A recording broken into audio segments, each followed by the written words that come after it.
Hello, my beautiful crafty friends. Welcome to Always Forever Creation. My name is Stephanie, and if you are new here, a special welcome. Be sure to subscribe. Let's get started. So the inspiration for today's video is this guy here. So this was my husband's grandparents. Not sure why they had it, but it came into my possession. And last year, 2 years ago now, oh dear, yeah, 2 years ago now, we took a trip to Washington, D.C., and I thought I would use this in like my kids' albums that I want to make them. I should probably get on that. I also bought one while we were there. It's slightly different, very different in color. This was the envelope it came in. So I was going to use these for my kids' album. So I don't know that I want to use them in my crafting right now, but what I'm looking for is this tiny text that I can rip up and use in collages and clusters across the projects that I make. So this is just making a stash. So for the base of my paper, I'm going to be using tracing paper. I've had this in my stash for 15 plus years, but this brand sold at Michael's. If you're looking for tracing paper, I don't know how to use tracing paper exactly, so don't know if it works. I'm going to coffee dye it, so let's start there because we want that nice coffee color. And I like coffee dyeing things. This has been sitting for a couple days, so I probably needed to get rid of it after this project here, but this will go pretty quick. And only one side needs to be coffee dyed, and it will roll up on you. But you can flatten it back out and it will stay that way to dry.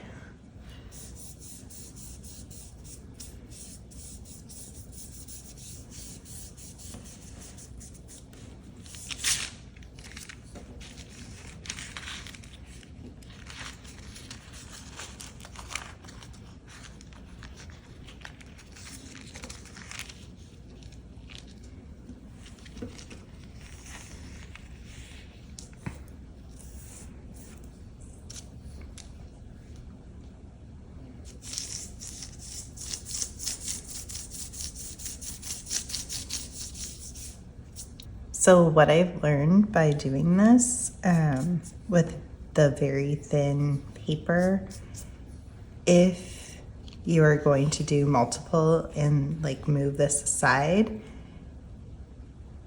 and set another one down, whatever copy is on your table is gonna soak into the back of your tracing paper, and it's gonna leave variation or more variation. So if you want a more cleaner look to your coffee dyeing, I would wipe up your surface in between each coffee dyeing process, between each paper. Now we need this to dry. Okay, I went ahead and I pulled some stamps that have text. So I have these three, but I probably would only use this one. I'm sorry, I don't know what brand this is, and I'm sorry that there's a glare because they're all in plastic. So I'll use that one, and then I have this one, which is kind of hard to see in the packaging. I have this one, and this one. I'll probably only use this stamp. Then I have some splatter stamps that I might use as well. I am not going to be using this one. It's actually damaged. I think it melted. I bought this used out of somebody's garage. So, I mean, I live in Arizona. It gets up to 120 degrees here in the summertime. So I think stamps can certainly melt if they are not stored properly.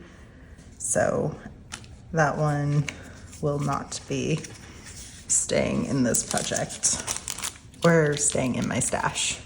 I have a few different inks out. I got my black archival and ground espresso. I'm thinking that the text I want to do in these, because depending on the project, maybe I'll want to add more color or splotches, adding water, doing whatever, you know, I feel the project needs. Most of the time I'm just going to be ripping this up into little pieces to put in collages and stuff. So, but I figure I'll use that just so the text part doesn't move around if I do anything else to this at a later time. That's my thinking. I'm down to only 2 text stamps. I think this one's like perfect though. So I'm excited about that.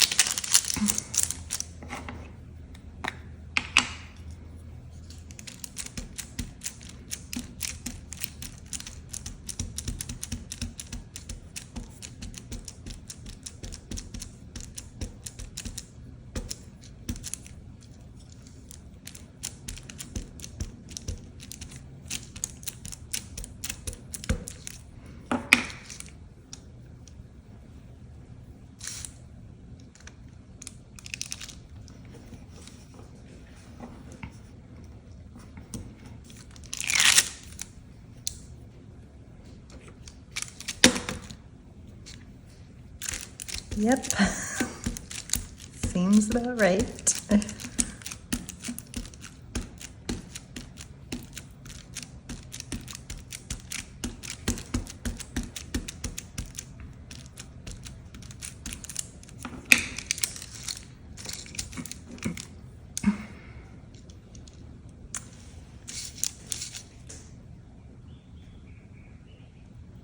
I don't have a rhyme or reason of how I'm going to lay out the stamps because, again, I'm not going to be using this like as a full sheet for anything.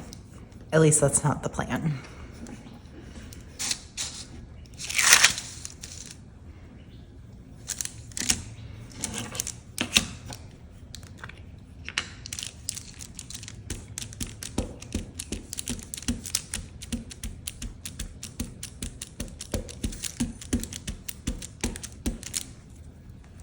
I'm gonna try it in the ground espresso.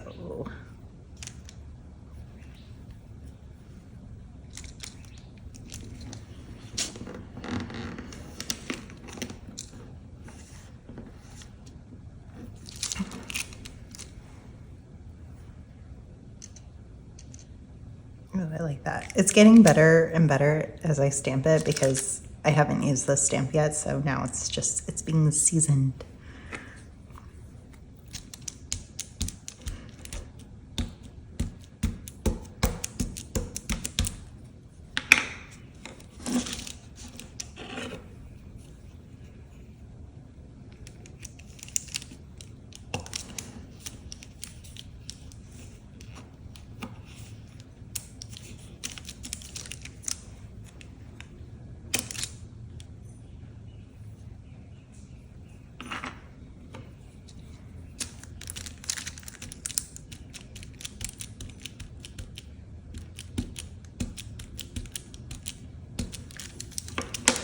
How is everyone doing today? I kind of had a weird night last night. My son did not fall asleep until like after 1 o'clock in the morning. I don't know what his deal was. And we had a busy day. I mean, he went to school.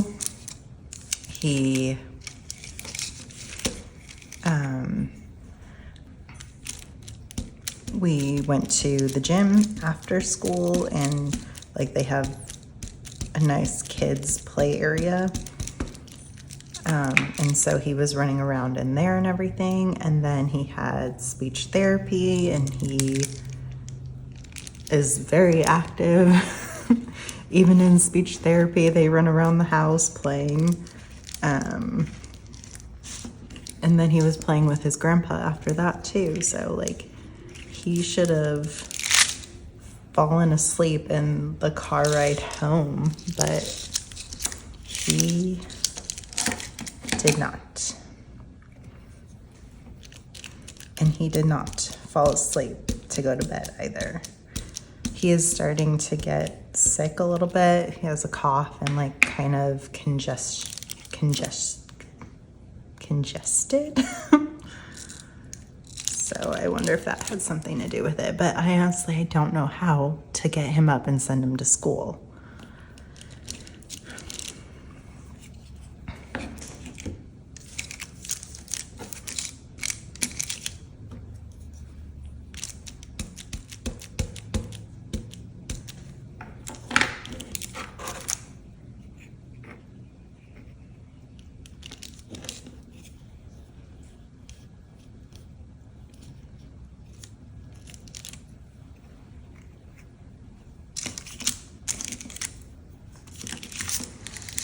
I really like how this is looking. What do you guys think?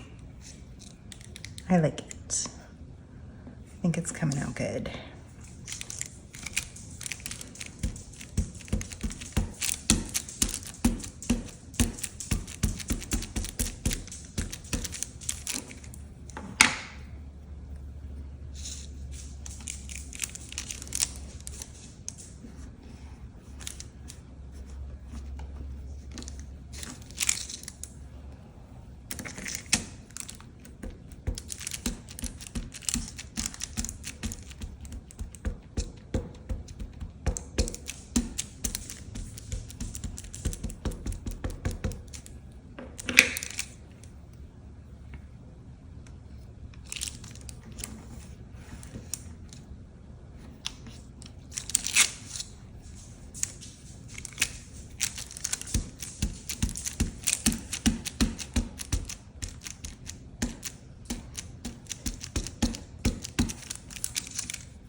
Work smarter, not harder. The paper can move.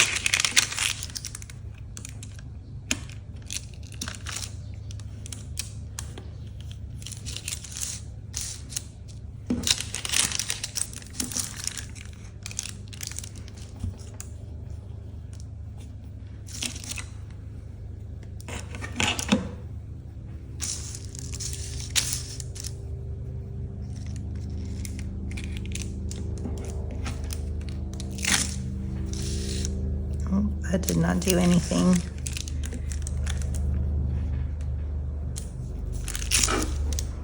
Oh, there's really no ink on that. Okay.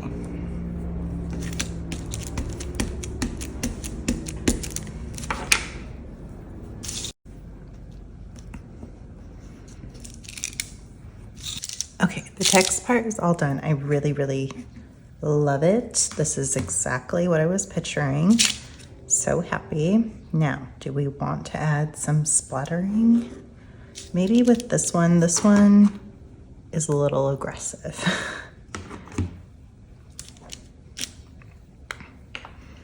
And I'm gonna start with vintage photo, maybe work our way up if this isn't dark enough.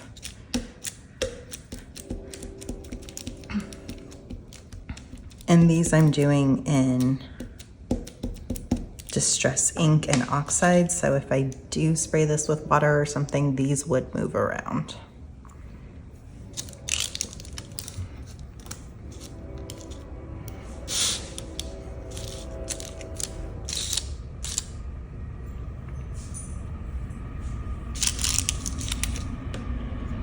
There's a train.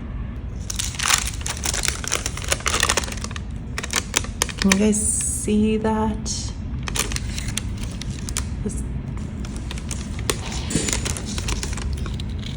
That doesn't really help. What do you guys think? Should it be darker?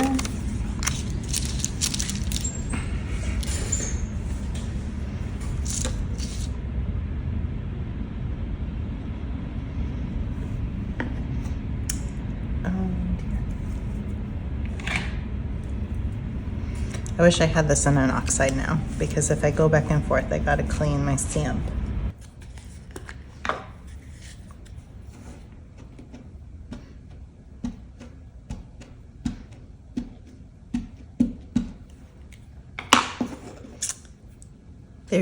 You can tell there's still some water on there.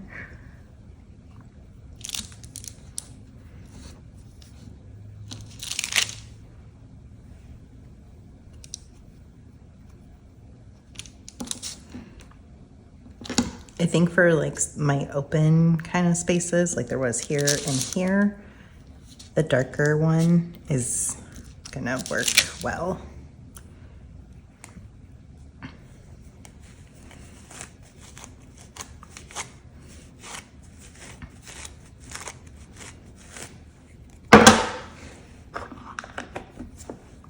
I drop things.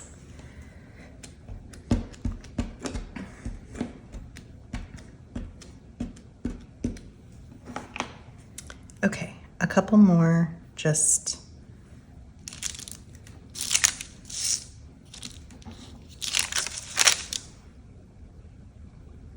that's it. This was a fun and quick project and I really enjoyed it. Thank you so much for joining me. I hope you feel inspired and motivated and you get some good crafting time in today. If you are new and still here, please consider subscribing. I have a big goal of reaching 1,000 subscribers by 2025. Thank you again. Let's get together again soon.